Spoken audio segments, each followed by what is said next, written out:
So our first speaker is Yaling Hsiao, and her talk is entitled The Development of Complex Syntax in Children's Reading and Writing. So Yaling, over to you. So thank you for organizing this roundtable, Shonali, and also chairing this session, Yelena. I'm very excited to talk to you about the two studies that we've been working on to investigate the development of complex syntax in children's reading and writing. So there's a strong evidence base that print exposure predicts later literacy outcome. And we know that such exposure starts even before children can read independently. But we also know that literacy skill is not only about how many words you know, but also the grammar that strings the words together. And this aspect about grammar has not been very much studied. So among the few studies that look at grammar in child-directed speech and picture books, Cameron, Faulkner, and Noble found in their corpus of 20 picture books targeted at 2-year-olds that there were more subject predicate sentences that involve a subject noun and a lexical verb, and also more complex sentences, so those with more than 2 lexical verbs. Whereas in speech, there were more questions and more imperatives, so sentences without, so like order, so like go eat or come here, things like that.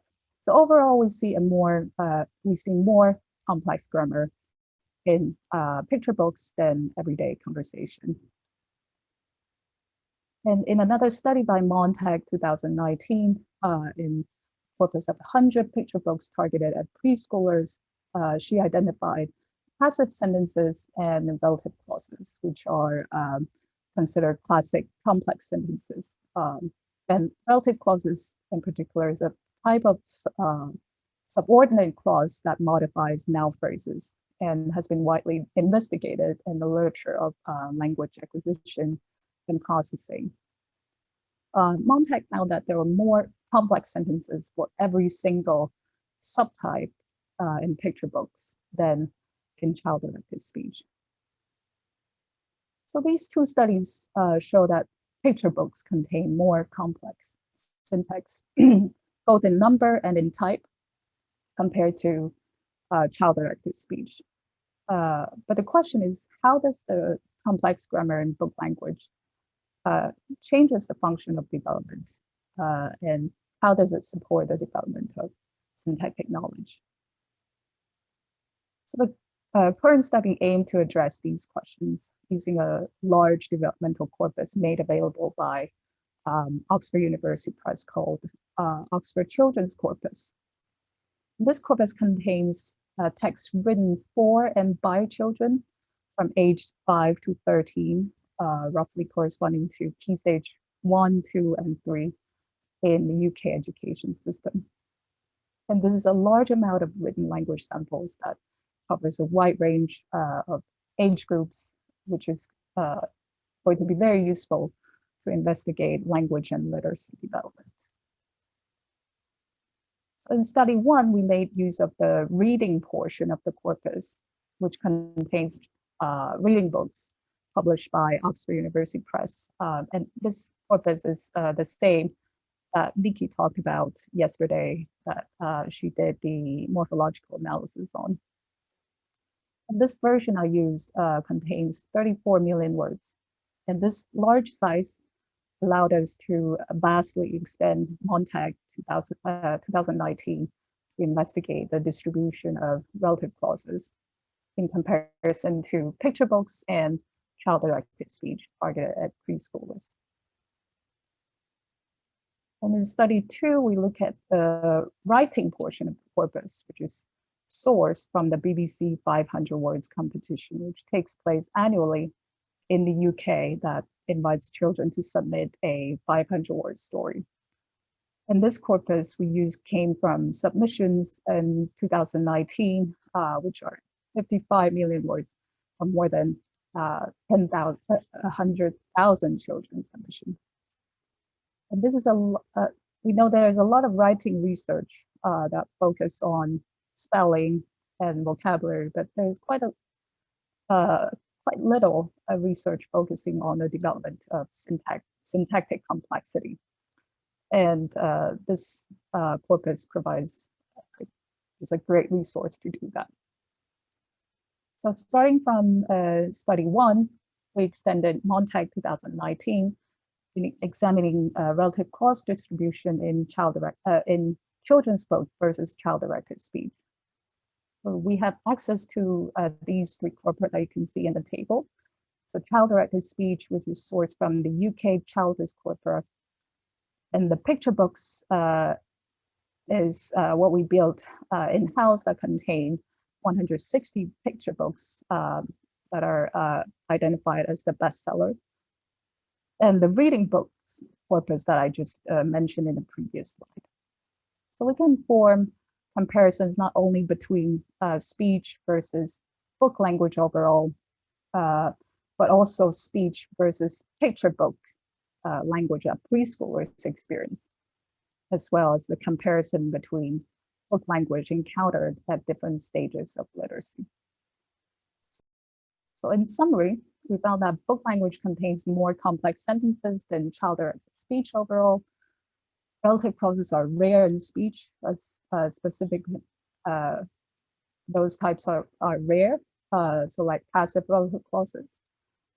And syntactic complexity increases with intended age, but even picture books are more complex than child-directed speech. Exposure to rare structures is increasingly afforded by text as its intended age and targeted reading level increases. To study 2, which focuses on syntactic complexity and more broadly linguistic complexity of children's writing. We used the 2019 data from the BBC 500 words competition, which I included some information here for you. We used the key stage metadata to mark the literacy level of the child. So using this corpus, we computed the linguistic complexity measures that have been previously developed and shown to predict language proficiency and quality of oral and written narrative in both first and second language speakers, as well as assessment tools for special populations. There are 2 levels of complexity that we consider here, so lexical and syntactic. Lexical complexity are concerned with the concepts of density, sophistication, and diversity, which are defined as the percentage or the proportion of content words, rare words, and unique words, respectively. These measures can be operationalized in many ways, especially for lexical diversity, given the caveat of the original type token ratio measure being very sensitive to text length. So type token ratios tend to be inflated for short text, because in longer text, there tend to be more repeated words. So here we included the many diversity measures that have been developed recently, which have been argued to have corrected this influence from text length. And as for measures of syntactic complexity, there are 2 major categories that previous researchers have considered.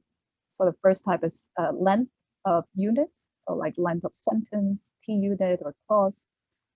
And second type is complexity ratios, which are ratios of certain types of clauses or phrases to the total number of the units. So like the bigger units like sentences or T-units. So in total, we included 30 lexical complexity measures and 14 syntactic complexity measures. And because many of these complexity measures are intercorrelated, after computing the score for all these measures for each story, we conducted a principal component analysis as a data reduction technique to simplify the data set by turning the original variables into a smaller number of principal components. So in this scree plot, you can see that the first 2 components account for over 45% of the variance in children's writing. And we're going to focus on these 2 first components. So just to summarize, We see a developmental growth for lexical and syntactic complexity, with lexical diversity accounting for the most variance, especially those recently developed to correct the text length influence. And the second most important component is syntactic complexity, with those measures that use P units as the production unit in the calculation. And we also found children's writing explained by syntactic complexity less uniformly, and this may suggest a less stable development in syntactic knowledge compared to lexical development. So just to conclude, we see higher frequency of complex grammar in book language than in child-directed speech, exemplified by relative clause frequency.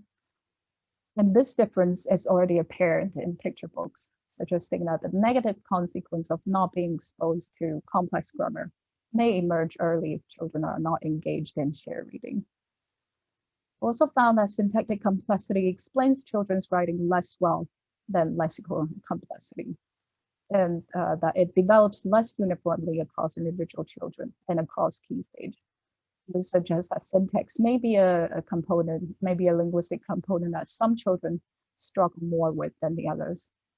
And we suspect that there's the development of syntactic knowledge could be supported by exposure to book language, although the causal link has to be established through future experimental studies. And I would like to thank my co-author and my research assistant and OUP and the funders for making these project possible. And thank you. Is the kind of acquisition or development in children's own use of this particular syntactic structure, is it all about the frequency of the structure, or are there other factors that also might play a role? Yeah, of course, there could be other factors that play a role, and frequency is just a very crude measure to kind of get to that. And in this paper that we submitted along with these findings, we did also investigate the lexical and syntactic occurrences, such as the animacy of the head noun that is being modified by the relative clause, and also whether there's any omission of the relative pronoun, like the which and that, and also within passive relative clauses, whether there's any further omission of the agent information, so the by phrase. So all these tells us a little bit more about particularly the constraints that children have in terms of production, and also how well matched they are in terms of what we see in adult study previously. Yeah, so that could be a marker for kind of the emulation of more mature or advanced language. And of course, there's a lot of other implications on language processing that we also discuss in this paper, which I encourage you to go on to OSF if you have time. Yeah, and we welcome any feedback or questions that you may have.